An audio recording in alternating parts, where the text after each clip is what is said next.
ભારતીય વારસાધારા મુજબ વસિયતકાર વસિયતના લખાણની સમાપ્તિ જ્યાં થાય જ્યાં પોતાની સહી કરે ત્યાં બે વ્યક્તિઓનું સાક્ષીઓનું સાક્ષીકરણ હોવું જ જોઈએ તેવું ભારતીય વારસાધારામાં કહેલું છે.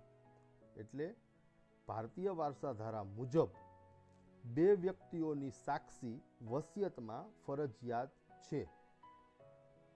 બીજું, વસિયતકાર જ્યારે પોતાની વસિયત ઘડતો હોય, બનાવતો હોય ત્યારે જો તે વસિયત એકથી વધુ પેજીસમાં આવતી હોય કે વધુ પેજીસ બનતા હોય તો દરેક પેજીસમાં વસિયતકારે પોતાની સહી કરવી જોઈએ.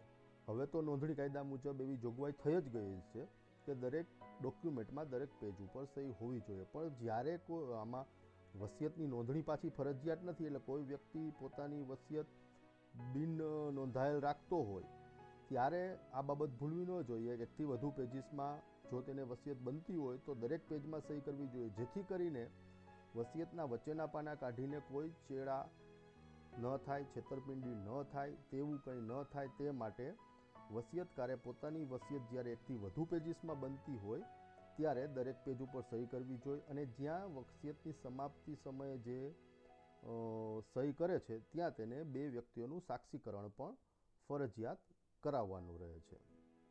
હવે વસિયતકાર જ્યારે વસિયતમાં સહી કરે ત્યારે તે પોતાની સહી સાક્ષીઓની હાજરીમાં જ કરે તે હિતાવહ છે. એટલે કે વસિયતકારને વસિયતમાં સહી કરતા સાક્ષીએ જોયેલ હોય તેવું ઇષ્ટ છે, ઇચ્છનીય છે અને હિતાવહ છે અને ખૂબ જ જરૂરી છે.